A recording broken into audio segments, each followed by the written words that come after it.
L'islam, comme beaucoup de religions, est une idéologie politique, sociale, qui a été fabriquée par les humains pour contrôler le corps, l'esprit et la vie même d'autres humains.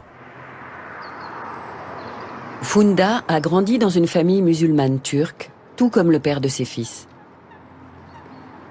Je voulais faire les choses bien avec mes deux garçons, être proche d'eux et créer un lien de confiance pour qu'ils se sentent en sécurité. Quand la question s'est posée, on a senti la pression de la famille. C'est comme ça, on l'a toujours fait. Mais moi, ça ne me convenait pas. Je trouvais ça aberrant. Mon instinct maternel me disait que ce n'était pas bon pour eux. Funda convainc son mari de ne pas faire circoncire leur fils et décide de s'engager publiquement pour cette cause.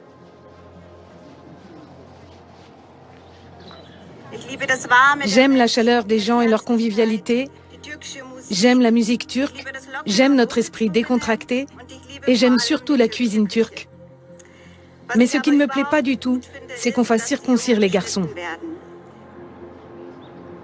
Elle recueille des témoignages d'hommes d'origine turque sur ce sujet. Aujourd'hui, elle a rendez-vous avec Tayfun. Tu savais dès le départ que tu ne voulais pas le faire? Exactement. J'avais vu ça autour de moi.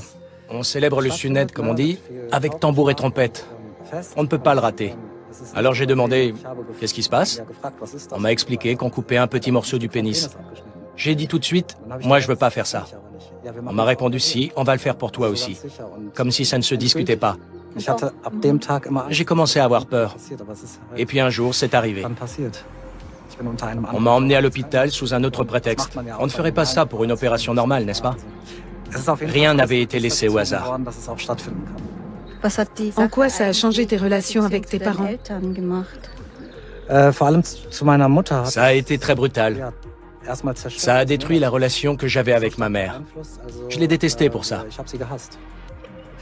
Quelque chose s'est cassé entre nous. Parce qu'elle n'avait pas écouté mon ressenti. Elle avait donné la priorité à une tradition qui, selon elle, était incontournable. Funda tient un blog où elle essaie de sensibiliser les parents aux risques et aux conséquences de la circoncision. Je pense que de nombreux parents s'abstiendraient s'ils étaient mieux informés. Je suis convaincue que tous les parents, quelle que soit leur culture, aiment leurs enfants et qu'ils veulent leur bien.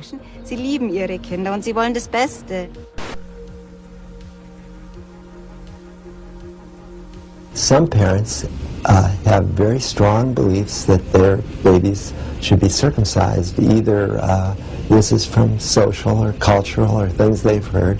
Rarely are they informed enough to know that they are damaging their babies by circumcising them.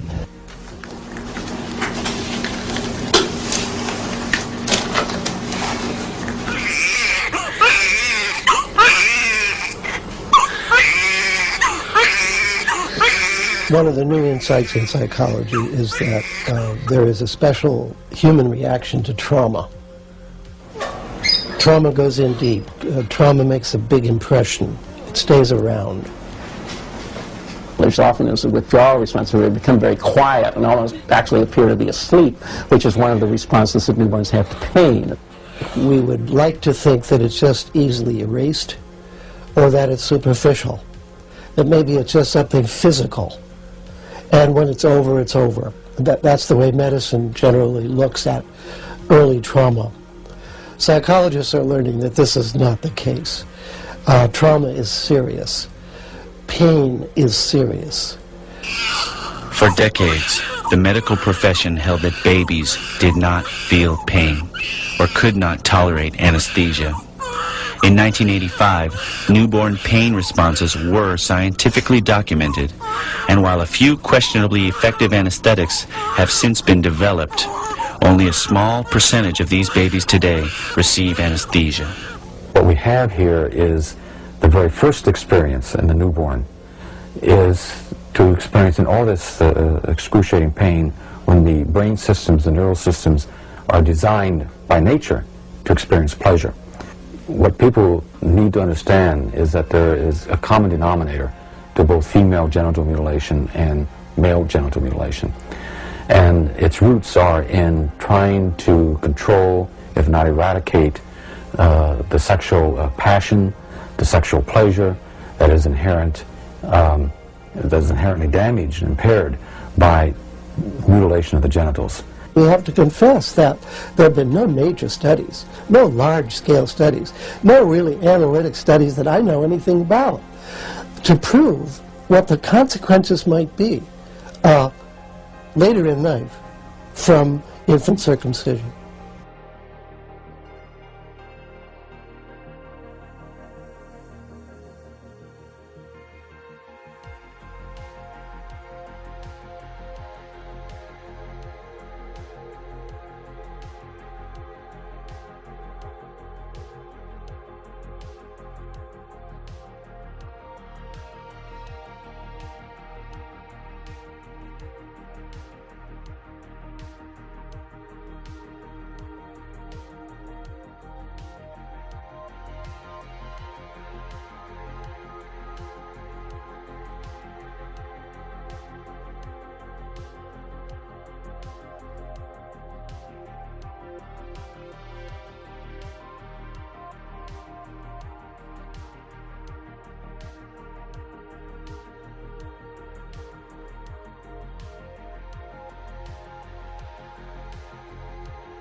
La 118, ça dit à vous votre religion et à moi ma religion. La 113, là c'est Tariq Ramadan qui n'arrête pas de répéter ça.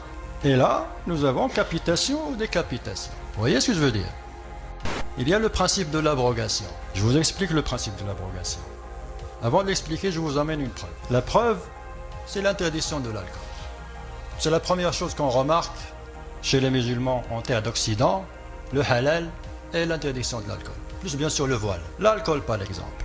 Pourquoi l'alcool est-il interdit? Comment est-ce qu'il a été interdit d'abord? Je vous assure que 90% des musulmans ne le savent pas. Ça a commencé par le chapitre 70, avant d'arriver à Médine.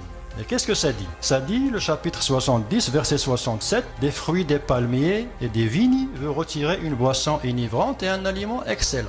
Les boissons enivrantes, ce sont les boissons qui donnent de l'ivresse. Donc, les boissons qui donnent de l'ivresse, c'est un don de Dieu pour amener les gens à réfléchir plus et à raisonner plus. C'est le verset qui le dit. Par la suite, on est arrivé à 87. Qu'est-ce que ça dit? Il t'interroge sur le vin et les jeux de hasard. Dit, dans les deux, il y a un grand péché et quelques avantages pour les gens, mais dans les deux, le péché est plus grand que l'utilité. Mais continuez à boire, pas de problème. Alors, on est arrivé au chapitre 92. Vous voyez, dans l'ordre, les choses sont beaucoup plus claires. Le 92, ça dit, « Oh les croyants, n'approchez pas la salade quand vous êtes ivre. » C'est-à-dire, buvez quand vous le voulez, mais quand vous faites la prière, soyez sobre. C'est exactement ce que ça veut dire. Mais jusqu'à là, il n'y a pas d'interdiction. Les gens ont continué à boire. On a commencé ici en 610 à peu près. La révélation a commencé à peu près en 610. Là, on est à 622. 12 années que les gens buvaient sans problème, faisaient la prière sans problème. Il n'y a pas eu d'interdiction. Le verset qui a interdit le Coran, c'est le voici, le 112. Il fallait attendre pratiquement la fin du Coran pour trouver l'interdiction. Et qu'est-ce que ça dit? « Oh les croyants, le vin, le jeu ne sont qu'une abomination, œuvre du diable, écartez-vous-en afin que vous réussissiez. » J'ai enlevé les deux pour comparer. Et là, on a le 70 qui nous dit « Boisson enivrance, un aliment excellent ». Et là, on a le 112 qui nous dit « Abomination, œuvre du diable ». On parle de la même chose. Mais, lequel est celui qui fait office de loi dans les pays musulmans? Est-ce que c'est celui-là ou celui-là?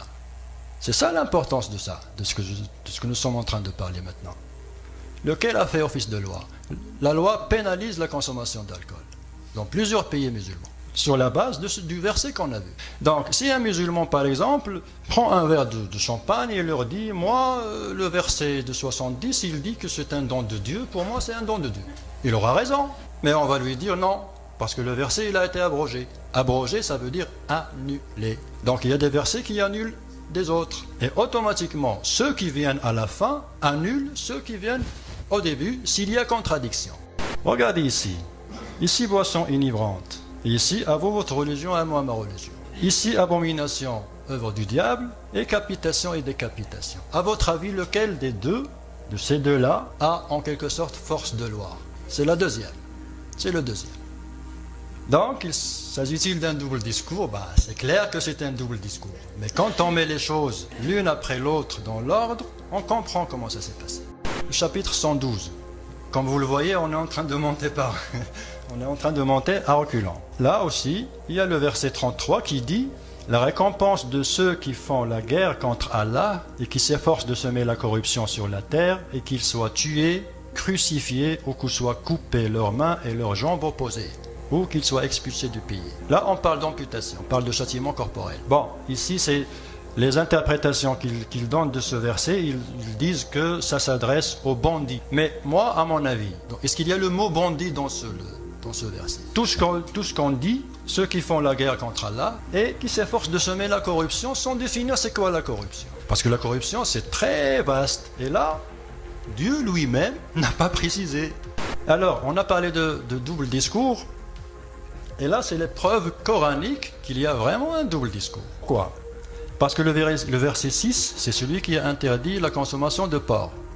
Toujours on parle de ce chapitre, le 112. Le verset 33, crucifixion des bandits. Le verset 38, amputation des voleurs. Le verset 90, interdiction d'alcool.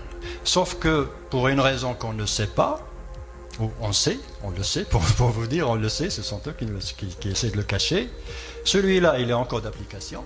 Le porc est interdit. Celui-là, non, n'est plus appliqué dans les pays musulmans. Celui-là non plus. Et celui-là, il est encore d'usage. Ce sont des versets sur le même chapitre, sur la même longueur d'idée. Pourquoi est-ce qu'on applique l'un et on désactive l'autre? Est-ce que ce n'est pas du double discours? Ils ont été contraints, par la force de l'évolution, de désactiver ça. Mais ils ont gardé l'alcool, le porc. Bon, autant désactiver tout. Vous voyez? La liberté en islam, comment elle est? Le chapitre 87, le verset 178. Ô les croyants, on vous a proscrit le talion au sujet des tués, libre pour libre, esclave pour esclave, femelle pour femelle. C'est déjà une stratification de la société. Il y a les libres, il y a les esclaves, il y a les femmes. Les femmes, ils ont été, disons, mentionnées sous forme de femelles, c'est déjà sexiste. C'est une reconnaissance de l'esclavage. Donc, en plus, il y a plus de 20 versets qui reconnaissent l'esclavage. Et les penseurs, en quelque sorte, qui essayent de moderniser, ils ne savent pas quoi faire de ces versets-là. Ils sont clairs. L'esclavage a existé. Et elle a été entretenue par l'islam. Donc, que faire de ces versets? Voici leur réponse. Alors ils disent qu'il était impossible à l'époque de Mohammed d'abolir l'esclavage, car les bras des esclaves étaient le moteur de l'économie. Mais ils ne disent pas les corps des femmes, c'était le moteur de quoi? Ils disent aussi qu'une abolition hâtive aurait conduit à un effondrement social chaotique. Personne n'est en mesure de nier que dans l'histoire du monde musulman, aucun religieux, ni intellectuel, ni politicien n'a eu l'idée ou l'audace d'appeler à affranchir les esclaves. C'est une réalité. Il n'y a pas eu la moindre petite tentative d'affranchir les esclaves pendant 1200 années. Jusqu'aux années 20, les années 20, il y avait encore des marchés d'esclaves dans certains pays du monde musulman, dans certaines villes. Les gens faisaient la prière dans la mosquée et rentraient dans le souk, achetaient des hommes, des femmes, des enfants. Et les documents avec lesquels on s'échangeait ou on faisait les transactions, c'était des documents avec lesquels on commence louange à Dieu, le tout miséricordieux, la louange qu'on a vue tout à l'heure. Au nom de Dieu et ainsi de suite. Les gens se vendaient et s'achetaient au nom de Dieu pendant 1200 années. L'esclavage a été aboli après la chute de l'Empire ottoman, par la force de la mondialisation de l'époque.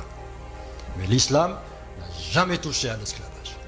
Que l'on vienne maintenant défendre la position de l'islam vis-à-vis de l'esclavage, je ne vois pas comment. S'il y a eu affranchissement de l'esclavage, des esclaves, c'est l'Occident qui l'a fait. C'est Abraham Lincoln qui a affranchi les esclaves. Ce n'est pas les musulmans. Les musulmans, ils ont été forcés de suivre parce qu'ils étaient faibles. Et le jour où, si jamais ça arrive, ils redeviendront forts, l'esclavage va revenir.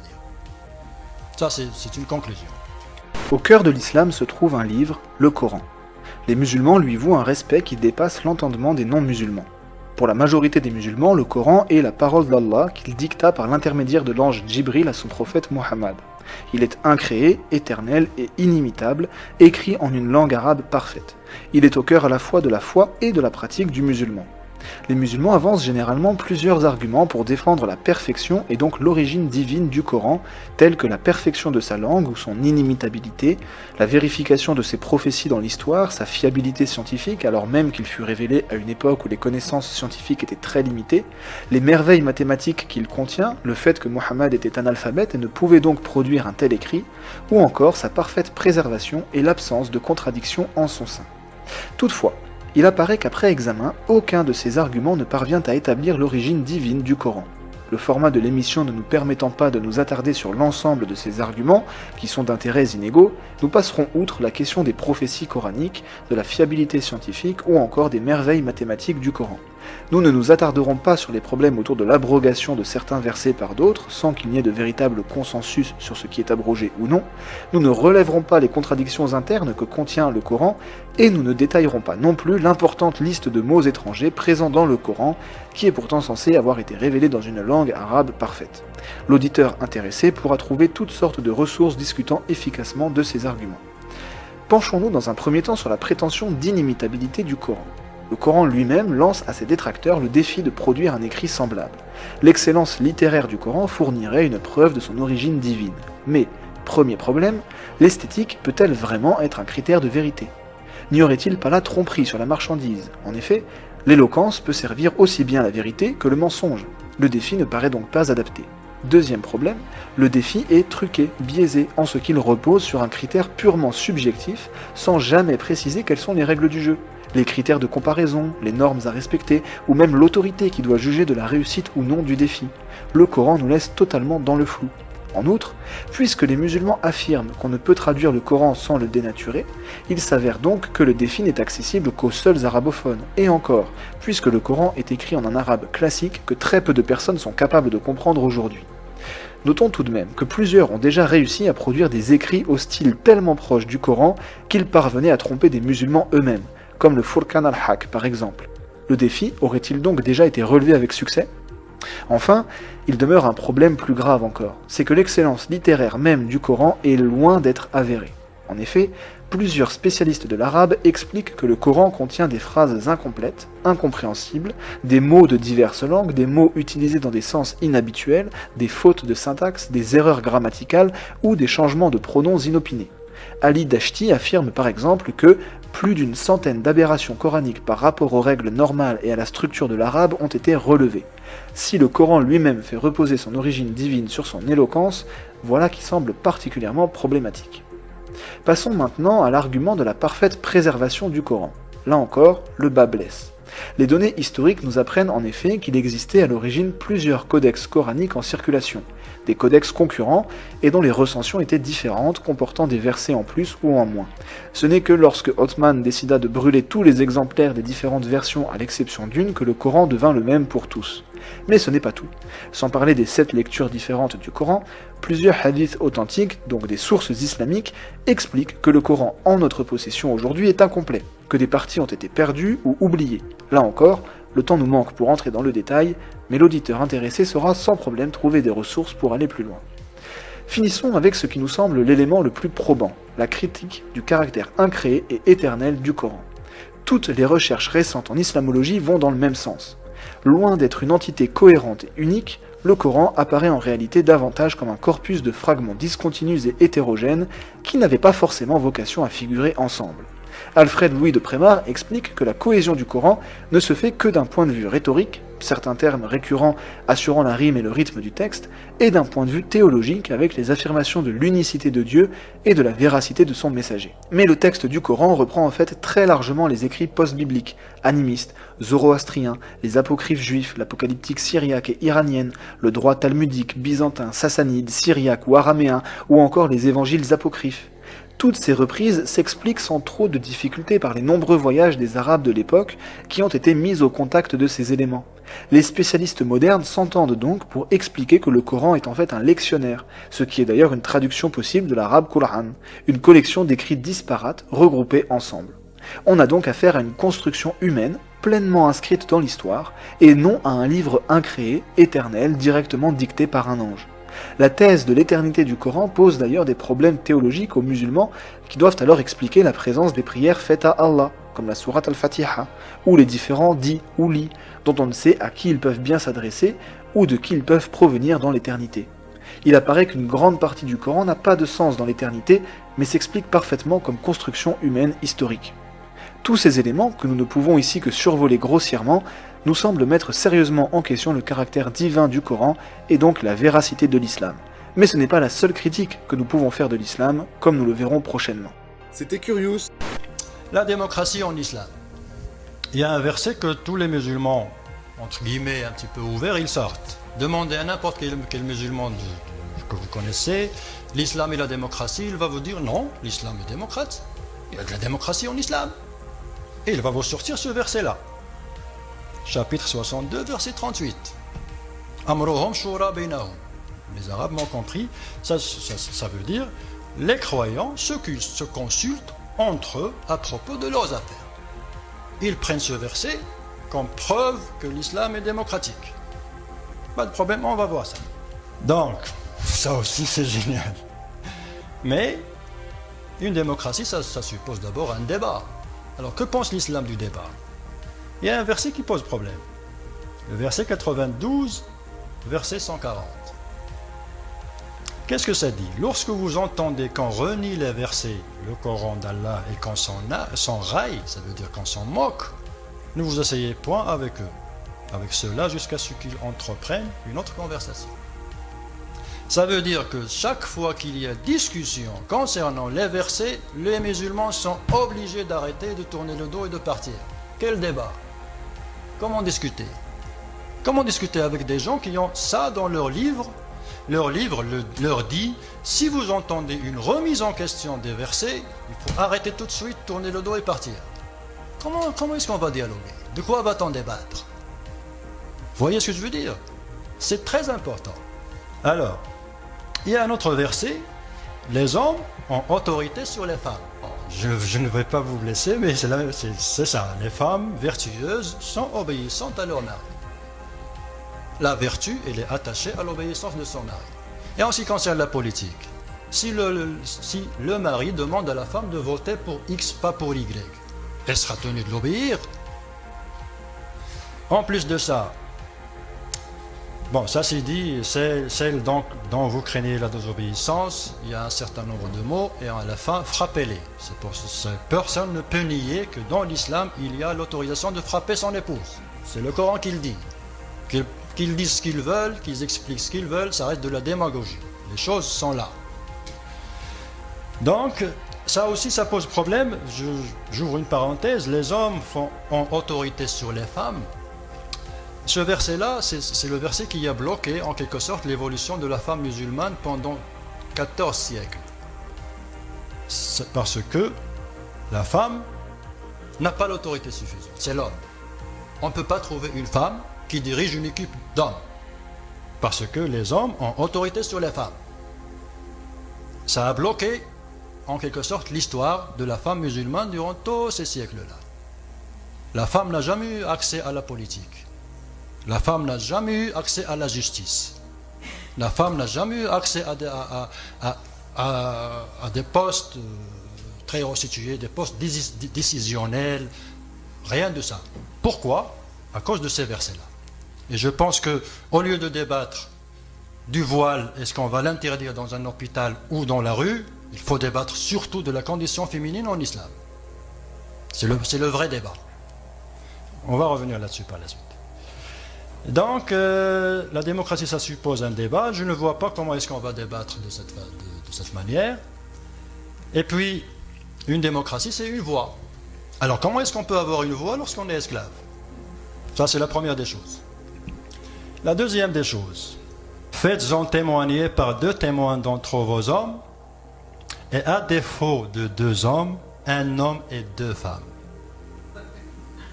En sorte que, si l'une d'elles s'égare, l'autre puisse lui rappeler. Comme quoi, l'homme musulman, il n'y a pas de chance qu'il s'égare. C'est juste la femme qui peut s'égarer. Et puisqu'elle peut s'égarer, en cas de témoignage, ça prend 2 femmes. J'ai rien inventé. Alors là, ça pose problème parce que je vous laisse lire la question parce que est-ce qu'on va envoyer 2 femmes à l'isoloir le jour du vote? Comme ça, si l'une s'égare, l'autre va lui rappeler. Parce que là, c'est vraiment sérieux parce que le vote, théoriquement, c'est un témoignage. Vous témoignez en faveur d'une personne ou d'une organisation. C'est un témoignage. Et là, le Coran, il nous dit que lorsqu'il s'agit de témoignage, il faut 2 femmes. Donc, le jour du vote, on va envoyer 2 femmes à l'isoloir. Donc, quelle démocratie on parle? Et celui-là, c'est vraiment ce que j'appelle le talon d'Achille en ce qui concerne la démocratie en islam. C'est le vrai talon d'Achille en ce qui concerne la démocratie en islam. Voici ce que ça dit. Ça parle des sadaqas. Les sadaqas, ce sont les dons, les charités, les dons que les gens donnent et que ça se ramasse dans la caisse publique. Les sadaqas ne sont destinés que pour les pauvres et ainsi de suite, et ceux dont les cœurs sont à gagner. Ça veut dire que, et ça, les références et les interprétations l'affirment. À l'époque, on avait des tribus autour, on avait des gens qui sont croyants, d'autres un petit peu moins. Donc les gens dont la loyauté n'est pas encore vraiment garantie, on se permet de leur donner de l'argent pour les gagner de notre côté. Et c'est Dieu qui l'a dit. C'est une autorisation divine à acheter des voix. Alors de quelle démocratie parle-t-on? On parle d'une démocratie où une partie de la population est exclue parce que ce sont des esclaves. On parle d'une autre catégorie qui n'ont qu'une demi-voix. Et on parle de la possibilité d'acheter la loyauté des gens sans problème parce que c'est Dieu qui l'a dit. Quelle démocratie peut-on parler? Ben bien sûr, ils l'ont fait en Égypte. En Égypte, jusqu'à récemment, et partout dans le monde. Oui. La faculté oui. Exactement. Donc tout ça, ça pose problème parce que entendre un musulman dire oh l'islam ça va avec la démocratie, on n'a pas. Non, il y a des problèmes. Non, on ne peut pas cacher la lumière du jour. Il y a des versets qui posent problème. L'islam et l'islamisme, est-ce qu'il y a une différence? À votre avis, après tout ce que vous avez entendu? À mon avis, il n'y a pas de différence. Il n'y a pas de différence. Parce que l'islamisme, c'est un terme qui a été inventé avec préméditation pour séparer les choses. Mais il n'y a pas de frontière. Parce que vous soyez islamiste ou que vous soyez musulman, il y a un document de référence qui s'appelle le Coran. Et ce document de référence, il va sur tout le monde. Que vous soyez islamiste, que vous soyez... D'ailleurs, même le mot, celui-là, c'est un musulman modéré. Ça veut dire quoi, modéré? Ah, ça, il est fondamentaliste. Ça veut dire quoi, fondamentaliste? C'est quoi, c'est... Là, comment?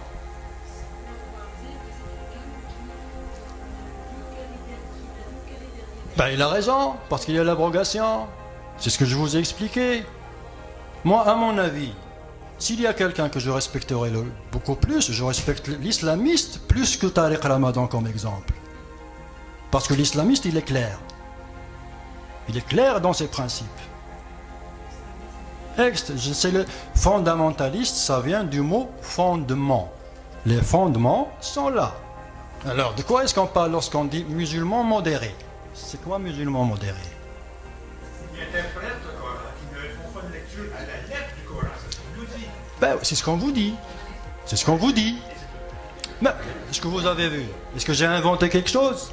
Ça existe. Ben voilà. Mais ce n'est pas le cas de la majorité des musulmans. Oui, oui, c'est vrai. Les musulmans que je fréquente, moi, ne sont pas des fondamentalistes. Ils ne savent pas ça. C'est ça ce que je veux vous expliquer. Ils ne lisent pas vraiment le Coran. C'est qui le musulman? On peut faire une chose. C'est qui le pourcentage des musulmans qui savent qu'il y a un ordre chronologique différent de l'ordre de... Ils ne savent pas. Non, le pourcentage des musulmans qui savent qu'il y a l'abrogation. Il y a un verset qui est annulé par un autre. Ils ne le savent pas. Les musulmans, ils savent. Bon, je ne suis pas contre les musulmans en tant que confession, en tant que spiritualité, c'est une religion comme toutes les autres, en quelque sorte. Ça ramène un plus et ça joue le rôle destiné à toutes les religions. Mais lorsqu'on parle dans le fond des choses, il y a un problème. Il y a des versets problématiques. Qu'est-ce qu'on en fait? Est-ce qu'on les efface? Et vous vous rappelez, toute l'histoire, ça a commencé par des gens qui ont supprimé des versets d'un site internet. Moi, je leur ai dit, vous ne pouvez pas les supprimer parce qu'ils sont dans le livre. De toute façon, est-ce que c'est un délit de le penser et de le dire? Tout ce qu'on a dit, est-ce qu'il y a un délit dans tout ce qu'on a dit, tout ce qu'on s'est échangé? Est-ce que c'est un devoir? C'est pas un délit. Merci beaucoup. En réalité, l'islam est faux. Pour certains, c'est évident. Pour d'autres, c'est probable. Alors évidemment, les musulmans vont penser le contraire. Et pour beaucoup d'autres, cette question du vrai ou du faux n'a pas de sens, mais c'est parce que notre monde est malade. Il a un vrai problème avec la vérité. Donc c'est une question grave, et d'abord pour les musulmans eux-mêmes. Car quand on dit que l'islam est faux, ce n'est pas pour être méchant par rapport aux musulmans. Bien au contraire. Vraiment bien au contraire. Parce que ce qui serait méchant serait de considérer qu'ils n'ont pas besoin de la vérité, comme s'ils n'en étaient pas dignes. Si on aime vraiment les gens, on doit leur dire ce que l'on sait, ce qui est démontré aujourd'hui. Parce que dans les dernières décennies, il y a eu des études scientifiques très nombreuses qui toutes, absolument toutes, ont conclu dans le même sens, à savoir que l'islam n'est pas une révélation, mais une falsification, qui s'est construite dans le temps, par le pouvoir totalitaire des califes, dans leur intérêt direct. Il faut permettre à tout le monde de raisonner rationnellement sur tout cela. Il faut faire des synthèses, parce qu'il y a tellement de choses à dire qu'on pourrait se noyer. En fait, en synthèse, l'islam repose sur 4 affirmations fondamentales. Il est la solution pour le monde, le Coran est un livre dicté par Dieu, Mahomet est un prophète et un modèle, et la Mecque est historiquement la ville sainte de la naissance de l'islam, où il faut aller en pèlerinage et vers laquelle tout le monde doit se tourner pour prier. Mais on peut montrer facilement que tout cela est faux. C'est faux et il n'y a aucun de ces 4 points qui soit vrai. Nous allons le démontrer en donnant rapidement beaucoup d'éléments précis. Ceux qui le veulent pourront prendre le temps d'étudier toutes les références correspondantes en mettant la vidéo sur pause quand cela va trop vite à l'écran. Vous pourrez aussi nous écrire à l'adresse email qui s'affiche et nous répondrons à toutes les questions. Nous mettrons enfin sur la page d'informations complémentaires qui s'affiche aussi sur l'écran toutes nos réponses les plus intéressantes et plus de détails sur tous les éléments développés dans cette vidéo pour que chacun puisse tout vérifier. Premier point, l'islam n'est pas la solution pour le monde.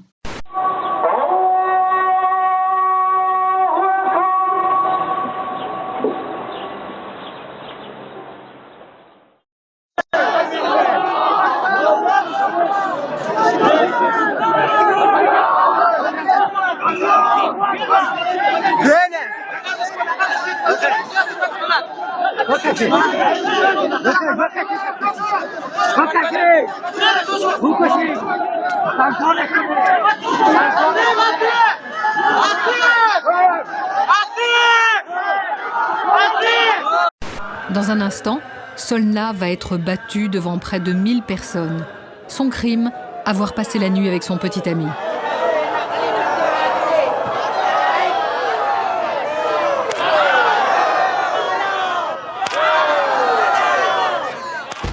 S'appelle Ali Mohamed Al-Nimr, il pourrait être décapité dans les prochains jours. Son crime, avoir participé en 2012 à une manifestation anti-gouvernementale comme celle-ci. Il n'a que 17 ans lorsqu'il est arrêté dans la foule, torturé et contraint à des aveux. Les autorités saoudiennes l'accusent notamment d'appartenir à une organisation criminelle et d'avoir attaqué la police. Son procès est décrit comme une mascarade de justice. Ali Mohamed appartient à la minorité chiite. Il est aussi le neveu d'un des plus fervents opposants au régime de Riyad. Henri Leclerc, avocat et militant de l'abolition de la peine de mort, dénonce une violation de la Convention internationale des droits de l'enfant. Il faut que l'Arabie saoudite sache que sa richesse, son entre-gens, ses capacités diplomatiques, voire militaires, ne suffisent pas à lui permettre de faire n'importe quoi. Je demande à l'Arabie saoudite de renoncer à l'exécution du jeune Ali Mohamed Al-Nimr. Au nom de ce principe essentiel qui est que la peine de mort doit être abolie et que les exécutions doivent être empêchées. Ce sont surtout les internautes du monde entier qui expriment leur effroi, relayés par les ONG qui classent l'Arabie saoudite 3e pays qui exécute le plus, derrière la Chine et l'Iran. Source d'indignation supplémentaire sur la toile, la nomination lundi dernier de l'Arabie saoudite à la tête d'une commission des droits de l'homme à l'ONU. Elle travaillait 7 jours sur 7, 24 heures sur 24 au service d'un diplomate saoudien à Paris. 2 Philippines ont porté plainte. Pas de suite possible au pénal. Immunité diplomatique oblige. Elles ont donc demandé aujourd'hui réparation au prud'homme. William Vanqui avec Pierre Lassus. Pour leur avocate, elles sont des esclaves modernes. Jainab et sa cousine Daina, originaires des Philippines. C'est l'ambassade d'Arabie Saoudite qui les a fait venir en France en produisant un contrat de travail. Toutes les conditions du contrat sont précises, Elles sont normales d'ailleurs. Elles ont un salaire, elles ont des congés payés, elles ont un billet de retour pour Manille si elles souhaitent rentrer, elles ont des temps de repos. Enfin, c'est un contrat de travail très très bien rédigé, mais qui n'a jamais été exécuté car il n'a jamais été prévu qu'elles travaillent au service de l'ambassade. Les 2 jeunes femmes ont en fait été mises à disposition d'un diplomate dans cet immeuble du 15e arrondissement. On voit ici Daina découper un agneau à même le sol. Au départ, je devais seulement faire le ménage, nous explique-t-elle. Mais j'ai dû aussi m'occuper des 6 enfants. Avec les parents, 8 personnes en tout. La cuisine, le repassage, les soins pour l'un des enfants handicapés. Au bout de 2 ans, je leur ai dit que je voulais rentrer aux Philippines, poursuit-elle. J'étais trop fatiguée, mais ils ne m'ont pas laissé partir. Jainab et sa cousine ont fini par s'enfuir. Elles ont déposé plainte. Devant les prud'hommes, il sera question de leur salaire payé en liquide, 300 € par mois d'après elles, 5 fois plus selon leur employeur. Divergence aussi sur les conditions de travail. C'est dans ce camp que nous allons rencontrer des femmes revenues de l'enfer. Des survivantes, séquestrées et parfois violées pendant des mois par les hommes de l'État islamique. Il me disait, notre religion accepte que l'on viole les yézidis. Nous, on est musulmans, on a une vraie religion, vous n'en avez pas. Il me mettait devant son ordinateur avec un casque sur les oreilles et me forçait à écouter le Coran. Il me disait que si je n'écoutais pas, il allait me faire des choses pires que la mort. Plus d'1 millier de yézidis sont victimes de cet esclavage sexuel, une pratique barbare revendiquée par les hommes de Daesh, qui organisent même des jours de marché, comme dans cette vidéo glaçante postée sur les réseaux sociaux.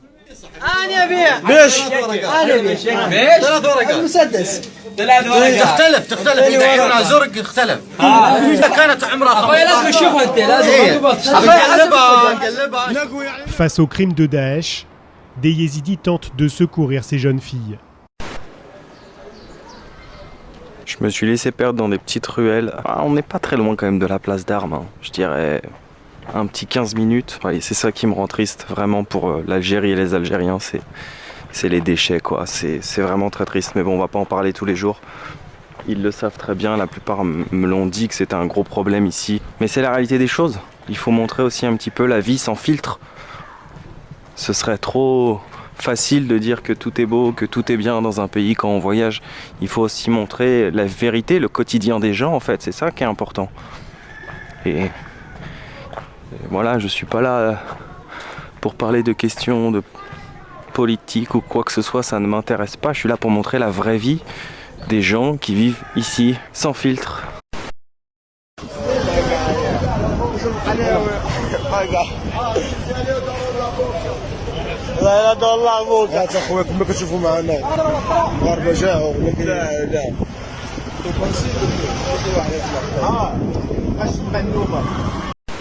Il est au bord de l'épuisement. Ce jeune Marocain ne sait manifestement pas nager ou très mal. Il vient pourtant de parcourir plusieurs centaines de mètres par la mer pour quitter son pays, pour rejoindre l'enclave espagnole de Ceuta. Dans l'urgence, 2 centres fermés pour mineurs ont été mis en place à Ceuta. Face à cet afflux sans précédent, l'Espagne négocie avec le Maroc un moyen de les renvoyer chez eux, mais en attendant, ils doivent rester ici. Interdiction de sortir. Redouane et Iman ont réussi à s'échapper de leur centre la nuit dernière. On était dans le centre, mais ça ne nous plaisait pas. Alors on s'est échappé la nuit. Ils disent avoir respectivement 13 et 14 ans. Ils sont partis seuls de chez eux en se glissant dans le flot des migrants avec une obsession, rejoindre l'Europe. C'est pour changer de vie. C'est toujours mieux qu'au Maroc. Tu entends ça? C'est pour l'argent. Et Redouane de nous montrer les quelques pièces qu'il a reçues en faisant la manche à Ceuta. Ils auront toujours plus d'argent en mendiant en Espagne qu'en rentrant chez eux au Maroc, nous disent-ils. Et tant pis s'ils sont loin de leurs parents. Une aire de jeu pour enfants devenue le repère de jeunes Marocains, des gamins de la rue livrés à eux-mêmes qui s'adonnent à la consommation de drogue.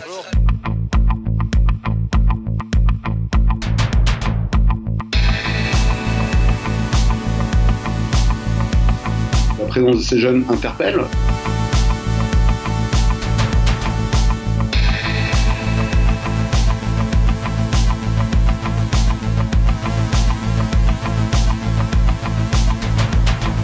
Les jeunes qu'on a pu rencontrer et dont on a constaté la présence sur le terrain, c'est entre 10 ans et 17 ans. Principalement, ce sont des jeunes marocains, mais il y a également des jeunes algériens. Ces jeunes viennent principalement des villes de Tanger, Fès, également autour de Rabat, Casablanca, Oujda, ça c'est plutôt pour les jeunes qui se trouvent dans l'ouest de la France. Et on a également donc des profils différents, soit des jeunes qui sont déscolarisés, qui sont en rupture sociale et familiale au Maroc, des jeunes aussi qui sont quand même en lien avec leur famille, qui peuvent être issus même de classes moyennes. Bref, on a vraiment des profils très très différents. La question derrière, c'est de savoir si les familles sont au courant, et donc s'il y a une espèce de mandat familial qui serait donné à ces jeunes pour aller en Europe. Eh ben, la réponse est pareille, c'est très variable selon les situations. C'est vraiment un profil très particulier de jeunes très jeunes qui peuvent être en bande, qui peuvent avoir des problèmes en termes de consommation de drogue et qui peuvent être auteurs de faits de délinquance. Vol de portable, vol à la portière, cambriolage. Souvent, ce sont déjà des jeunes qui consomment de la drogue dès le Maroc, pour ceux qui viennent de quartiers difficiles de Fès et Tanger notamment. Libye, en août dernier. En pleine nuit, un homme s'adresse à la foule.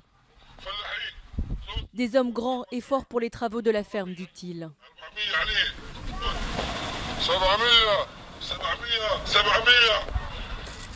Des prix, ceux de ces migrants, vendus 1200 dinars libyens, 742 €.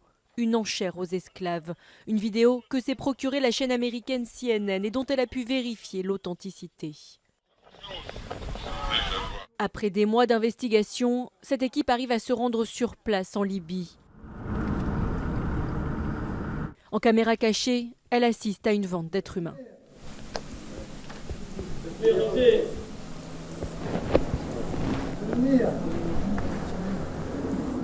Tout se passe très vite. Impossible pour la journaliste de CNN d'approcher les 12 Nigérians qui viennent d'être vendus sous ses yeux. Une pratique connue dans ce camp. Parmi ces hommes venus du Nigeria, du Mali ou encore du Ghana, beaucoup ont été esclaves. J'ai été vendu. Si vous regardez les corps des gens ici, vous verrez des cicatrices. Ils ont été battus. Beaucoup ont perdu la vie. Interrogés, les autorités libyennes ont assuré ne pas avoir de preuves de ces ventes aux enchères. Preuve aujourd'hui fournie par CNN. En réponse, la Libye a promis d'ouvrir une enquête.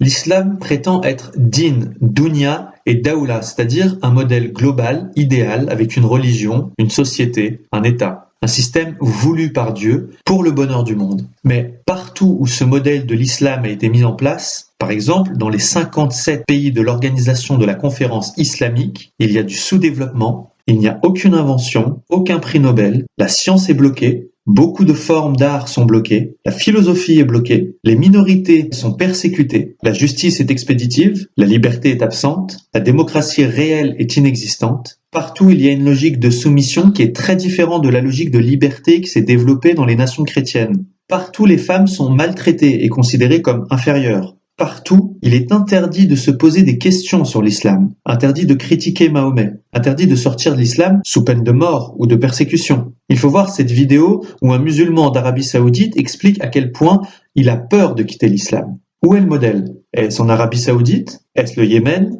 Jamais un musulman ne vous répondra. Nulle part dans le monde aujourd'hui, il n'y a un islam attirant qui propose un modèle enviable. Et nulle part dans l'histoire non plus. Les musulmans mettent en général tous ces échecs historiques sous le dos des Mongols, des Turcs, des colonialistes depuis 800 ans. Mais c'est trop facile. Ils prétendent être Khayru ummatin ukhriyat lin-nas, la meilleure communauté. Mais les résultats sont objectivement, historiquement catastrophiques. Et on espère vraiment que ce modèle ne sera jamais imposé de force dans le monde entier comme l'islam croit en avoir reçu la mission. Concernant le Coran, il prétend un statut très élevé, bien supérieur à la Bible et ses évangiles, puisqu'il affirme être dicté mot à mot par Dieu, mais c'est absolument faux, et on peut s'en rendre compte facilement. On a maintenant la preuve que le Coran a été écrit par les hommes sur plusieurs siècles. Les manuscrits de Sanaa, par exemple, qui datent de la fin du 7e siècle, qui ont été retrouvés par hasard en 1972, montrent que la version du Coran de l'époque ne contenait pas les sourates 27 à 36 qui ont été ajoutées après. On retrouve la même chose sur un ancien recueil coranique conservé à Berlin. Au même endroit, cette fois-ci, il manque 6 sourates. Vous avez là, parmi beaucoup d'autres, 2 preuves matérielles claires qui montrent que le texte a été écrit, corrigé, complété et trafiqué par étapes au cours du temps. Ce qui s'est fait d'autant plus facilement que le Coran est resté pendant des siècles en une seule langue et sous la domination d'un seul pouvoir politique. Malgré cela, avec la dispersion géographique de l'islam, plus de la moitié des versets du Coran ont des variantes, comme le savent tous les spécialistes. Certains mots ont jusqu'à 15 variantes, avec 15 sens différents. Au-delà de toutes ces évolutions dans le temps, le Coran reste bourré d'erreurs matérielles. Il y a des erreurs sur les personnes, il y a une quantité d'erreurs scientifiques, des erreurs historiques, des erreurs mathématiques. Le professeur Sami Awad Al-Bid Abu Salih a fait un blog et un gros livre de 500 pages où il recense plus de 2500 erreurs linguistiques et grammaticales dans le texte lui-même, classées en 11 catégories différentes.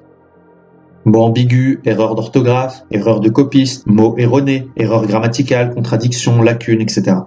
Il y a aussi dans le Coran des versets contradictoires, ce qui est impensable comme concept pour un livre dicté par Dieu. Dans le Coran du Caire, sur un total d'environ 17 000 mots utilisés, il y a plus de 10 000 apax, c'est-à-dire plus de 60% des mots utilisés qui ne sont cités qu'une seule fois et pour lesquels le sens est souvent difficile à établir. C'est énorme. Au total, 20% des mots du Coran sont incompréhensibles pour un arabisant pour la simple et bonne raison qu'ils ont été écrits originellement dans une autre langue que l'arabe. Parce que le Coran, qui est en réalité un patchwork de textes très variés traduits de diverses traditions chrétiennes, syriaques, araméennes, grecques, manichéennes, iraniennes et surtout juives, puisqu'on a identifié beaucoup de racines communes avec le Talmud, le Midrash, le Targum. Enfin, à l'opposé de la Bible et de l'Évangile, le Coran est complètement anhistorique. Jamais on ne cite les généalogies complètes des personnes, jamais le lieu, jamais le temps, et il y a très peu de pronoms personnels. Sur le fond, le texte est bourré d'appels au meurtre et à la violence. Le Coran est un livre en vente libre en France, et il demande littéralement de tuer au nom de Dieu des catégories entières de personnes. Ceux qui ne croient pas à l'islam et qui ne se soumettent pas à la charia, ceux qui recouvrent la vérité, les mécréants, ceux qui associent d'autres divinités à Dieu. Le verbe qatala veut dire combattre à mort, avec l'intention de tuer, et ce mot est répété 65 fois dans le Coran. 165 versets ordonnent aux hommes de recourir à la violence. 185 versets ordonnent de répandre l'islam par la force armée. Il y a 200 mentions du feu de l'enfer en des termes atroces pour faire peur, pour soumettre. et il y a 949 menaces contre les insoumis. Le Coran justifie le viol. Le verset 29 de la sourate 70 indique que les hommes chastes n'ont de rapport qu'avec leur épouse et leurs captives de guerre. Et ça, tous les juristes le confirmeront. Le Canadien Brother Ismael, qui est un ancien musulman converti, qui a passé 16 ans dans l'islam et l'a quitté depuis, explique dans une vidéo éloquente pourquoi ce verset et d'autres lui ont été humainement insupportables. Tout ça ne peut évidemment pas venir de Dieu. Le Coran affirme qu'il est très clair, mais en fait, en de très nombreux passages, il est très obscur, et chacun doit l'interpréter comme il peut. C'est pour cela qu'on en rajoute des tafsirs, entre parenthèses, derrière les mots, pour essayer d'expliquer le sens du texte. Le Coran prétend aussi être inimitable, mais en réalité, il est littérairement quelconque, désordonné, confus, décousu. Il passe sans cesse d'un sujet à l'autre. Par exemple, l'histoire de Noé est répartie en 29 fragments un peu de partout. L'histoire d'Abraham est répartie en 37 fragments dispersés sans aucune logique. La narration est sans cesse interrompue parce qu'il y a des couches de réécriture. Jean-Jacques Walter a prouvé mathématiquement à partir de la théorie des codes que le Coran a été écrit par une 50aine d'auteurs différents sur au moins 200 ans. C'est à l'évidence une œuvre très humaine et pas du tout une révélation. Troisième point, est-ce que Mahomet est un prophète ou un modèle ? Il n'est absolument pas prophète selon les critères de l'Ancien Testament et de la tradition juive.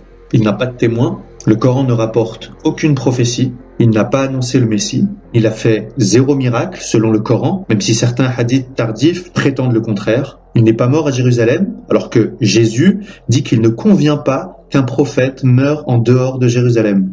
Il est même mort empoisonné, ce qui est une catastrophe pour un prophète. Comment évaluer Mahomet ? La logique, c'est de le comparer à Jésus, parce que l'islam prétend être en continuité avec le judaïsme et le christianisme. Selon une vision simple, il y a eu Moïse, puis Jésus, puis Mahomet. Mais il y a plusieurs grands problèmes dans cette théorie, et le premier, c'est que la Bible n'a annoncé que le Messie, et seulement le Messie. Personne n'a évidemment jamais annoncé la venue de quiconque après le Messie, pour la bonne raison que dans la Bible et toute la tradition judéo-chrétienne, il n'y a rien après le Messie. Le Messie est le terminus ad quem, c'est-à-dire la fin. Avec lui, tout est accompli. C'est le sommet, le dernier cadeau de Dieu qui doit être la lumière des nations. C'est-à-dire que le Messie est pour toute l'humanité. Il ne peut rien avoir après lui, en dehors du déploiement de son Esprit Saint. À ce sujet, les musulmans argumentent en disant que Moïse a annoncé la venue d'un prophète et que Jésus a annoncé la venue d'un paraclet. Mais la simple analyse de ces passages montre qu'il ne peut absolument pas s'agir de Mahomet. En plus, si Moïse ou Jésus avaient annoncé quelqu'un qui viendrait après le Messie, il y aurait des traces historiques de cette attente, comme il y en a des centaines pour l'attente du Messie. Mais là, il n'y a rien. 0. Historiquement, il est donc certain que Mahomet n'a été ni annoncé, ni attendu. Par contre, Jésus a explicitement et sérieusement mis en garde contre les faux prophètes qui viendront après lui. Et il a dit qu'on les reconnaîtrait à leurs fruits. Et si on étudie les fruits de Mahomet, on voit qu'il n'y a aucune continuité avec Moïse et Jésus, mais une rupture profonde. On le voit déjà avec les 10 commandements donnés par Moïse, qui contiennent des prescriptions morales. Jésus les a accomplis parfaitement. Non seulement il n'a pas tué, mais il a ressuscité, guéri, donné la vie. Il n'a pas menti, mais il a été la vérité. Il n'a pas volé, mais il était le pauvre. Il n'a pas pris la femme de son frère, mais il était chaste. Il n'a rien pris à personne, mais il a toujours donné, même sa vie. Mahomet, par contre, il a tué et fait tuer. Il a menti, il a volé. Il a eu des relations sexuelles avec beaucoup de femmes, des esclaves, des captifs de guerre. Une enfant de 9 ans. Il a fait beaucoup de pillages. Après, ceux qui ont voulu imiter Jésus sont devenus pauvres, chastes, obéissants. Et ceux qui ont imité Mahomet, les califes, ont accumulé la richesse, les harems et la domination. Donc là, on a une inversion totale des valeurs. C'est ce qu'on retrouve quand on compare la vie de Jésus et de Mahomet. Il y a un homme de guerre et un homme de paix. Un homme violent et un homme doux. Un homme qui réduit en esclavage des tas de gens et un autre qui s'est fait l'esclave de tous. Un homme qui est pécheur et un autre qui est sans péché, etc., etc. Si on veut regarder les choses au fond, l'islam redéfinit en fait totalement le bien et le mal. Qu'est-ce qui est mal et qu'est-ce qui est bien selon la morale classique ? Selon la Bible, le diable est le prince de ce monde qui inspire le mal. Il pousse à la violence, à l'accumulation de richesses, à la débauche, à l'inverse des 10 commandements. Et il pousse même à des œuvres encore plus horribles comme les massacres, les tortures, l'esclavage, les viols, la pédophilie, l'inceste, Ce qui est terrible, c'est que Mahomet coche toutes les cases. Il a ordonné des massacres, comme par exemple les 600 juifs de Médine décapités en une seule journée. Il a torturé énormément de gens, comme par exemple les Hoplites, qu'il a laissés mourir au soleil après leur avoir coupé les mains, les pieds, et après leur avoir crevé les yeux avec des clous chauffés. Il a violé la juive Safia après avoir tué et torturé aussi son mari et tué son père et son frère. Il s'est marié à 50 ans passés avec une petite fille de 6 ans et il l'a mis dans son lit à 9 ans. Il a même pris la femme de son fils adoptif, qu'il l'avait séduit et que son fils lui a proposé. Les musulmans sont obligés de penser que tout cela c'est bien. Mais en réalité, c'est évidemment mal. Et tout homme qui a un minimum de bon sens le voit, ce sont de mauvaises actions. Comment un prophète de Dieu pourrait-il faire l'œuvre du diable ? Comment peut-on faire toutes ces horreurs et regarder après la douceur, la bonté et la pureté de la Vierge Marie ? Jésus, lui, bien sûr, ne coche aucune de ces cases. Il fait tout l'inverse, point par point. C'est vraiment le jour et la nuit. Mahomet a un comportement qui est à l'opposé de celui du Christ. Mahomet correspond parfaitement à la définition de l'antichrist que donnent les chrétiens. Il refuse le Père et le Fils, il refuse Jésus venu dans la chair, et l'islam se définit fondamentalement par un refus du mystère de l'incarnation. L'islam est fondamentalement une agression contre le mystère du Christ. Il détourne l'idée biblique de Messie, comme on l'a vu. Il nie aussi Jésus comme fils de Dieu, en disant que Dieu n'a pas de fils. Il nie la rédemption et le salut. Il nie la crucifixion et la résurrection. D'ailleurs, l'islam dit qu'Allah a trompé les chrétiens en mettant un sosie à la place de Jésus sur la croix. Mais si c'était vrai, comment pourrait-il ensuite leur reprocher de croire au Christ et les envoyer en enfer pour cela ? C'est complètement incohérent. L'islam nie la notion d'alliance qui est remplacée par la soumission. Il change même le nom de Jésus, qui signifie Dieu sauve, et le remplace par Isa, qui ne signifie absolument rien. L'islam nie tout et dépouille complètement Jésus qui serait réduit à n'être qu'un simple prophète, et même un prophète raté car transmetteur d'un texte islamique que personne n'a jamais vu et qui aurait été perdu dans l'histoire. Mais tout cela est faux. Jésus n'est pas un simple prophète et quiconque dit cela de lui fait de lui un menteur. Il faut prendre le temps de comparer Jésus et Mahomet. Cette évaluation est capitale. L'islam met en face deux modèles opposés et on doit se demander qui est le vrai modèle. Jésus est évidemment infiniment plus grand que Mahomet, même le Coran le dit. Enfin, quatrième point, la Mecque.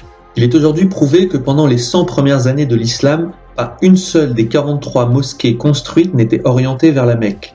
Dan Gibson, un chercheur canadien, l'expose précisément dans des livres et dans un documentaire éloquent qu'on trouve gratuitement sur Internet. Sur son site Internet, il publie les coordonnées GPS de toutes les premières mosquées connues, ce qui fait qu'on peut tout vérifier sur Google Earth, même si Gibson travaille avec des photos satellites plus précises encore. Cette affirmation, elle aussi, n'est pas contestable. Entre 622 et 726, sur les 43 premières mosquées, 16 étaient orientées vers Pétra, alors qu'il n'y en a eu aucune orientée vers la Mecque.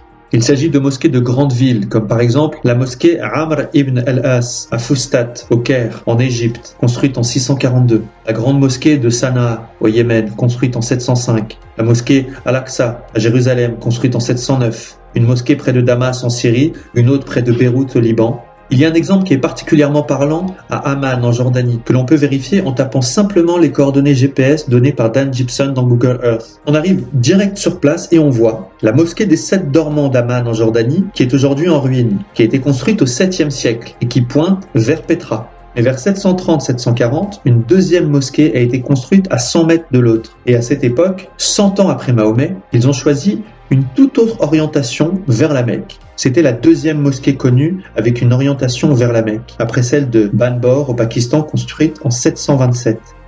Peut-on faire plus clair ? Tout le monde peut vérifier très facilement sur Google Earth que c'est vrai.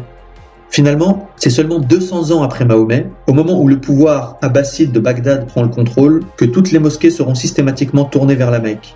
Avant, c'est comme si la Mecque n'existait pas, comme si elle n'avait pas encore le rôle que les musulmans lui prêtent aujourd'hui. C'est quelque chose d'énorme et qui est confirmé par toutes les études. En fait, aucune des descriptions de la Mecque ne colle avec son site réel dans le désert d'Arabie. La Mecque n'a jamais été la mère de toutes les cités. Elle n'est pas située sur un carrefour de routes commerciales, puisqu'elle est à l'écart et en contrebas de l'itinéraire caravanier traditionnel. Elle n'a jamais été un grand centre de pèlerinage antique. Elle n'a jamais été célèbre depuis Abraham. Il n'a jamais été possible d'y lever des armées de plusieurs milliers d'hommes. Elle ne peut pas avoir été le caravansérail de la tribu des Koréchites, ni leur base arrière, car il est impossible d'y élever des chameaux faute de pâturage. Il n'y a jamais eu là-bas d'arbres, de fruits, d'herbes vertes, de terres agricoles. C'est prouvé par l'analyse des sols en plus du climat. Il est absolument démontré aujourd'hui que tout ça est impossible, faux, archi faux. La Mecque est en réalité éloignée de toutes les routes antiques connues, au milieu d'un désert rocher où aucune agriculture n'est possible, avec des températures qui atteignent 50 degrés à l'ombre. Il n'y a pas de source d'eau sur place, juste un puits. Il tombe à peine 7 cm d'eau de pluie par an. Et les gigantesques excavations réalisées sur place par les Saoudiens n'ont jamais révélé la moindre trace archéologique antique. La Mecque n'est jamais citée dans aucun texte ou aucune carte antique. Certains disent que la mention de Makoraba par Ptolémée au IIe siècle désignerait la Mecque, mais c'est faux d'après pratiquement tous les spécialistes et il n'y a aucune autre citation nulle part. La Mecque n'entre dans l'histoire qu'après 690, c'est-à-dire plus de 50 ans après Mahomet. Ce que la tradition musulmane appelle la ville sainte, le lieu de rassemblement interdit, le lieu des pleurs, ne correspond pas à la Mecque, contrairement à ce que l'histoire officielle a voulu nous faire croire. Par contre, Petra correspond à la plupart de ces descriptions, comme le montre John Gibson. En fait, le mythe de la Mecque a été inventé par les califes pour créer une ville sainte purement arabe. Il faut donc éclaircir cette question. Pourquoi et comment cette manipulation a-t-elle pu se construire ? On peut aujourd'hui reconstituer assez précisément les choses, en se servant des sources extérieures à l'islam et des éléments de la tradition musulmane, en pointant et en expliquant leur incohérence. Les Koréchites, la tribu de Mahomet, étant en fait au nord de la Syrie. Cela a été démontré par la toponymie et par l'archéologie. Selon les traditions musulmanes, Mahomet a été chef de guerre en gros entre 610 et 632. Sur cette période, la tradition musulmane parle qu'il aurait commandé 60 razzias et il a accumulé du butin. Il aurait commencé avec 300 cavaliers et il a fini avec 10 000 qui écumaient le Moyen-Orient. Une razzia, c'est simple. Vous asseyez un village ou une caravane, vous tuez tous les hommes, vous prenez les femmes et les enfants en esclaves et vous ramassez le butin. Il y a une sourate entière, la sourate 8, dont le titre est le butin. Il y est dit au premier verset que le butin doit revenir à Mahomet et à Dieu. Au verset 41, il dit que 20% du butin doit toujours revenir à Mahomet, à ses parents, aux orphelins, aux pauvres et aux nécessiteux. Ce ne sont pas des inventions. Vous pouvez vérifier, sourate 8, verset 41. Est-ce qu'on peut imaginer Jésus réunir ses apôtres et dire comment va-t-on partager le butin ? Là, on est vraiment sur une autre planète. Ensuite, selon la tradition, Mahomet est mort et toutes les tribus qui l'avaient aidé sont reparties chez elles. Mais Abou Bakr a voulu continuer. Il a dû faire la guerre pour obliger tout le monde à continuer car rien n'était prévu par Mahomet. Abou Bakr a commencé à rassembler quelques textes sur Mahomet, puis il a été assassiné. Après lui est venu Omar qui a pris Jérusalem, puis Othman qui a créé un premier Coran. Et comment ? En détruisant tous les autres textes, en menaçant de mort ceux qui en garderaient et en faisant détruire toutes les sources. Après, s'est implantée la dynastie des Omeyyades basée à Damas. On a découvert que 40 ans après Mahomet, le premier calife Omeyyade utilisait encore des monnaies avec des croix chrétiennes. C'est historique mais c'est absolument incompatible avec la vision officielle de l'islam. Ensuite, Abdelmalik, le troisième calife Omeyyade, fait réécrire une nouvelle version du Coran, faisant détruire tous les Corans d'Othman. C'est à cette époque, vers 692, qu'il y aura la deuxième fitna, le deuxième schisme, avec la guerre entre les califes de Damas et Ibn el-Zubayr, qui se proclame calife dans la ville sainte, sans doute Petra, et qui aboutira à la destruction de la Kaaba, le sanctuaire de la pierre noire idolâtrée en ce lieu. Le récit qu'en fait l'historien El-Tabari confirme encore qu'on était à Petra et non à la Mecque, car le calife de Damas est mort et l'armée a été prévenue et est revenue en moins de 40 jours. C'est impossible depuis la Mecque qui est à 1400 km de Damas, mais possible depuis Petra qui est à 435 km. Autre élément troublant, l'année 70 de l'Hégire a été complètement expurgée de l'histoire d'Al-Tabari, qui contient aujourd'hui 15 pages sur l'année 69, 27 pages sur l'année 71, mais 0 sur l'année 70. Bref, dans le cours de cette guerre, la ville sainte de Petra a été un moment prise par les armées omeyyades, forçant Ibn el-Zubayr à s'enfuir, en faisant transporter la fameuse pierre noire. Il s'est sans doute alors replié vers le sud et a dû s'installer sur le site de la Mecque, loin de ses ennemis, ce qui expliquerait comment cette ville a été réellement fondée.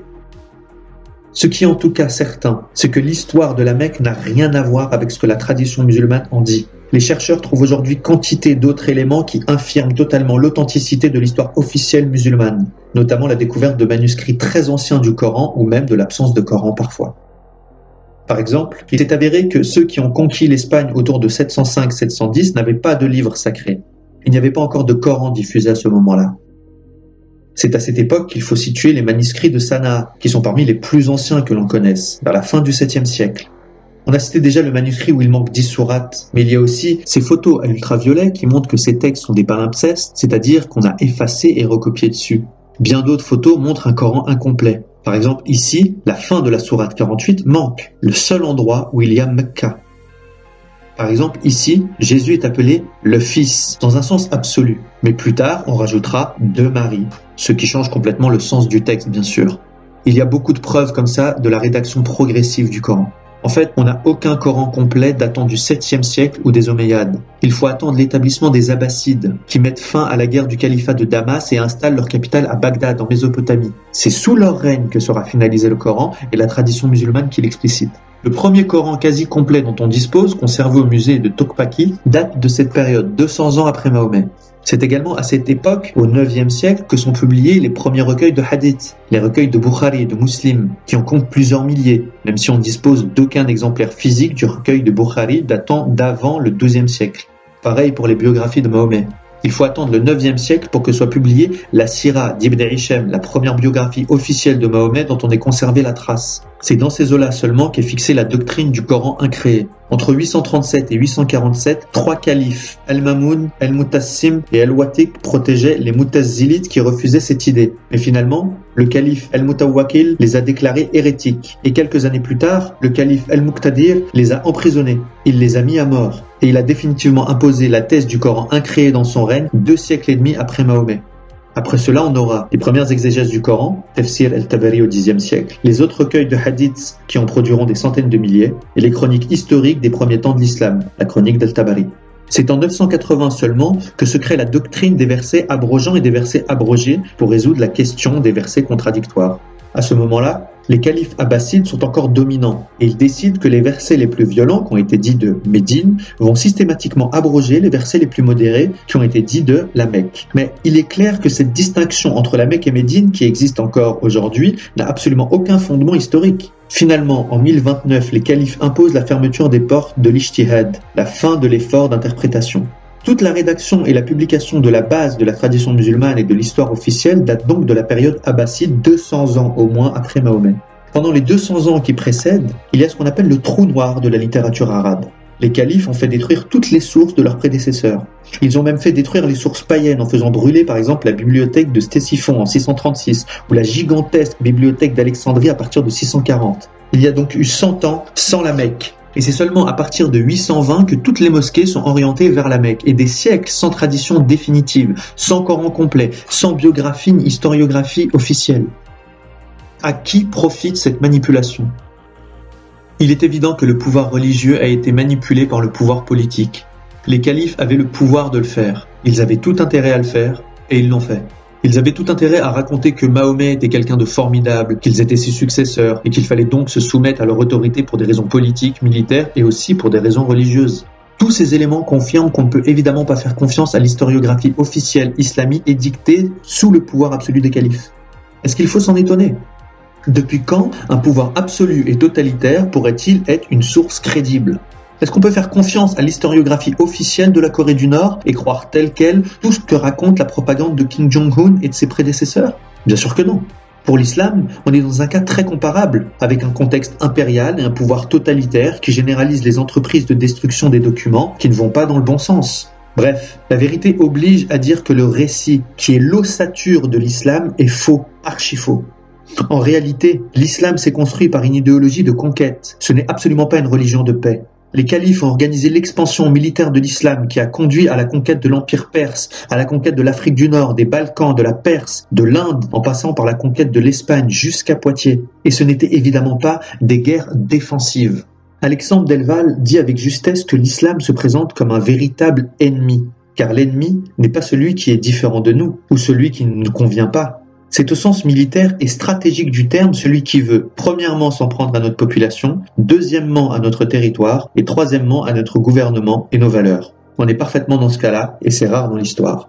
Le maréchal Sissi, président de l'Égypte, qui est musulman, confirme cette folie. Il est intervenu publiquement et solennellement pour dire « Nous devons changer radicalement notre religion ». Et il a dit « Si on regarde les choses avec clarté, est-il concevable que 1,6 milliard de musulmans puissent vouloir tuer une population mondiale de 7 milliards ?» Il a dit cela publiquement dans la plus grande université d'Égypte, à Al-Azhar, devant les ulama qui à la fin l'applaudissent. Imaginez que le président de l'Italie aille à Rome dire aux cardinaux de l'Église catholique « Voilà, il faut qu'on change nos textes parce que ces textes nous obligent à tuer le reste de la population. » Les gens le regarderaient en disant « Il a perdu la tête ». Là, ce n'est pas ce qui se passe. Les gens disaient oui et ils applaudissaient. Avec tous ces éléments, comment expliquer que certains croient encore à tout cela ? En fait, c'est un système autoréférentiel qui tourne en boucle et qui fonctionne comme un bloc idéologique. Si on vous dit que Mahomet a fait quelque chose d'horrible, c'est parfois justifié par le Coran. Si on demande pourquoi est-ce que vous croyez au Coran, on va vous dire parce que l'islam dit que c'est le livre de Dieu. Et pourquoi est-ce que vous croyez à l'islam ? Parce que Mahomet est le prophète de l'islam. Il faut donc tout prendre ou tout laisser. Et quand on commence à avoir des doutes, ce n'est pas facile, car il y a une très grosse pression sociale. Il n'est pas facile de quitter l'islam. On risque sa vie. في واحد مسلم بجوار واحد يهودي فالمسلم كان يرى من اليهودي ده يعني شيء من الطيبة ولو كانت بسيطة فكان نفسه بأي طريقة ان هو يبتكر طريقة يخليه يسلم بيها فراح كلمه وقال له يا فلان يعني أليس لك حاجة في الإسلام أنت ما نفسكش تسلم قال والله ما يمنعني من الإسلام إلا أني أحب شرب الخمر أنا فعلا نفسي أسلم من زمان بس أنا الحاجة الوحيدة اللي منعاني إن أنا مدمن خمر فالمسلم ابتكر له طريقة قال له خلاص أسلم واشرب الخمر براحتك طبعا المسلم مش قصده كده طبعا فقال له أسلم واشرب الخمر قال له خلاص ماشي فاليهودي قال أشهد أن لا إله إلا الله وأن محمدا رسول الله صلى الله عليه وسلم فقال له المسلم الآن أصبحت مسلما فإن شربت الخمر طبقنا عليك حد الخمر وإن ارتدت عن دين الله قتلناك فثبت الرجل على دينه ولم يشرب الخمر أبدا بعد ذلك ودي كانت حيلة جميلة من هذا المسلم. Il est très dur d'entrer dans le judaïsme, dans le christianisme. Il faut le vouloir, ça prend du temps. Par contre, il est très facile d'en sortir, parce que la liberté est fondamentale pour l'amour. Pour l'islam, c'est absolument l'inverse. Il est très facile d'y entrer, cela se fait en 3 minutes. Il suffit de prononcer la profession de foi devant 2 témoins. Mais il est par contre impossible d'en sortir sans risquer la mort, au moins la mort sociale et la persécution. L'islam est une prison qui prive de liberté. Avec les horreurs des dernières années, de plus en plus de gens voient clair. Aujourd'hui, beaucoup ont le courage d'étudier la question et de se convertir à la vérité. Par millions, pour la première fois dans l'histoire, on parle de 100 000 convertis en Arabie Saoudite, 600 000 en Indonésie, 6 500 000 chaque année en Afrique. En France, il faut que ça progresse. Donc en résumé, l'islam n'est pas la solution pour le monde. Le Coran ne vient pas de Dieu. Mahomet n'est ni prophète, ni modèle. Et la Mecque n'existait même pas au temps de Mahomet qui n'y a jamais mis les pieds. Conclusion, l'islam est faux. C'est un mensonge. Aujourd'hui, l'islam se raidit parce que ses valeurs sont contredites par celles de l'Occident. Les valeurs de respect, d'amour du prochain, d'égalité, de liberté ont pour elles la force irrésistible de la vérité et de la loi naturelle gravée au cœur de chaque homme. C'est pourquoi, au-delà des soubresauts de l'histoire, elles finiront par s'imposer à toute l'humanité. C'est inéluctable. Tôt ou tard, les hommes informés auront envie d'être libres. Tôt ou tard, l'islam va s'écrouler comme le communisme à cause des moyens de communication nouveaux qui montrent que c'est un mensonge et que c'est un mensonge dangereux. Attention cependant à toujours bien distinguer les musulmans de l'islam. Cette distinction entre les musulmans et l'islam est vraiment capitale. L'islam est un système abominable, mais les musulmans ont parfois une religiosité admirable. Jean-Jacques Walter a fait une conférence au Cercle de l'Union interalliée devant les ambassadeurs de plusieurs pays pour présenter son livre « Les deux islams », le meilleur livre récent sur l'islam. Tout le monde était stupéfait car il était extrêmement précis, factuel, synthétique. Il n'y a eu après que des compliments, sauf un, qui est l'ambassadeur du Sénégal, qui lui a dit « Monsieur, je suis désolé, moi je suis l'ambassadeur d'un pays à majorité musulmane et chez nous cela ne se passe pas du tout comme vous avez dit. » Et Jean-Jacques Walter a répondu « Oui, au Sénégal, on n'applique pas l'islam réel. Au Sénégal, on applique les traditions du Sénégal, qui sont la douceur, le respect, la tolérance. Et ce n'est pas du tout l'islam. Donc en fait, les musulmans font un mix avec la nature humaine, leur culture et certains aspects de l'islam puisque la plupart n'ont pas lu le Coran. Donc il faut bien toujours garder cela en tête. Les musulmans sont en réalité les premières victimes de l'islam. En tout cas, que chacun réfléchisse avec tous ces éléments et que chacun fasse selon sa conscience. Enfin, si vous n'êtes pas totalement convaincu malgré tous ces éléments, tournez-vous vers Dieu et priez-le vraiment, avec le cœur, avec vos mots. Demandez-lui de vous révéler la vérité. Attention, parce que prier, ce n'est pas faire des choses comme se mettre dans une certaine position et lire des textes. Non, prier, c'est parler à Dieu de tout son cœur, avec foi, comme un ami parle à un ami. Jésus disait, « Toi, quand tu pries, retire-toi dans ta pièce la plus retirée, ferme la porte et prie ton Père qui est là, présent dans le secret. » Faites-le avec confiance. On constate aujourd'hui que Dieu répond actuellement avec grande force aux prières des musulmans qui cherchent la vérité. I myself have met people that have actually left Islam because of these types of tales. And we have to be honest and frank and not pretend as if this doesn't exist. We are dealing with the crisis of people leaving our faith, our own children, our own young men and women. As an imam, as a community leader, I've seen it, and I've seen a lot of it. In the recent time, there's so many parents are calling and telling me, hey, I have my 2 young daughters, for example, or I have one daughter, she's a teenager, or she's now went to college. My son, he's a such and such, age, and he went to college, and now they're doubting Islam. She wants to remove her hijab. They have doubts about this issue, and so they keep wondering what's going on. What is the reason why our children leaving Islam or doubting Islam to end up becoming agnostics or atheists? What's the reason? What is the main secret behind it? If you look at the number of Muslims who migrated to Argentina from the late 19th century and early 20th century, there should be about 500,000 Muslims in Argentina. But now there's not even 5,000 to 7,000 Muslims who call themselves Muslim. At the Central Mosque in Buenos Aires, for Friday prayer, you get about 70, maximum 80 people. They've done surveys in America and they've studied Muslims and they've found that 1 in 4 Muslims who grow up in America leave Islam. It's the same in Canada, it's the same in Australia, it's the same in the UK.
On appelle ça le cube de Saturne. Alors ça, il faut le savoir, ça s'appelle The Black Cube Decoded, l'ancien occulte symbole. En fait, le cube est un symbole occulte. Alors souvent, il est représenté en noir, parce que là, donc, il représente le diable, tout ce qui est sombre, le chaos, la guerre, les conflits. Et donc il représente Seth, le dieu égyptien, la mort. Et donc ça c'est un premier point. Mais ce qui est étonnant, c'est qu'en fait le Black Cube of Saturn, donc vous pouvez le retrouver de partout. Soit il est posé simplement à plat sur le sol, soit il est posé sur un angle.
Comme certains pourraient le penser, cette croix ne vient pas du Troisième Reich, mais d'une époque beaucoup plus antérieure. Hitler n'a fait que la populariser. En réalité, ce symbole très ancien, si pas le plus ancien connu à ce jour, se nomme le svastika et date de l'époque néolithique. En 5000 avant notre ère, il était un emblème sacré dans l'hindouisme et le bouddhisme. Au fil des siècles, il va être couramment utilisé et apparaîtra partout dans le monde, en Grèce, au Japon, en Mésopotamie, etc. En effet, on retrouve cet insigne sur des pièces de monnaie, des temples et des poteries. Dans les différentes cultures et religions, il représentait la vie, la paix, l'espoir et la chance. C'est seulement lors du XXe siècle qu'Adolf Hitler en fera le symbole du Parti national-socialiste des travailleurs allemands. Oui, le Führer va transformer ce symbole d'origine pacifique en symbole de haine, de mort, de suprématie et de puissance qui a été utilisé par les nazis pour assassiner des millions de personnes. Hitler considérait le svastika comme un emblème arien remontant aux Indo-Européens primitifs et à une longue tradition germanique un peu trop compliquée à expliquer en 60 secondes.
They left him lying in the street, in the gutter.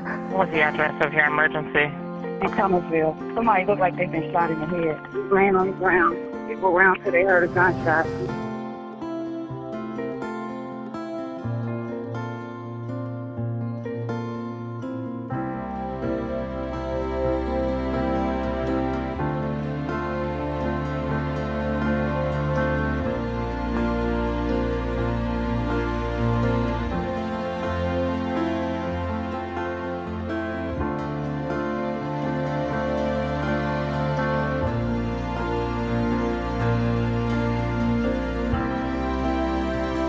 I don't hate you.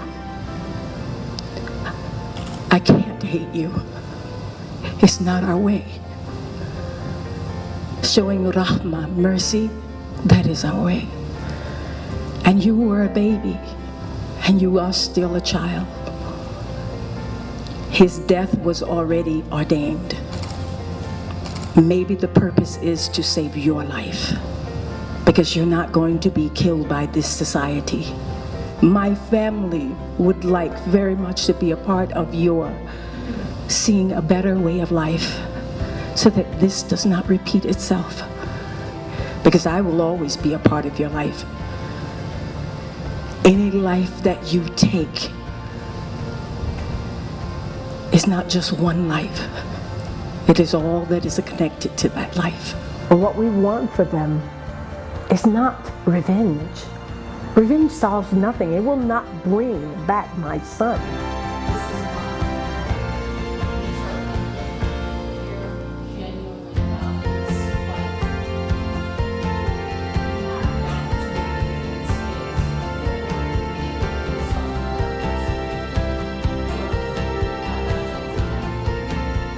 If I do, I want to tell you I'm sorry. You can only see how to help them when you have forgiven truly from your heart.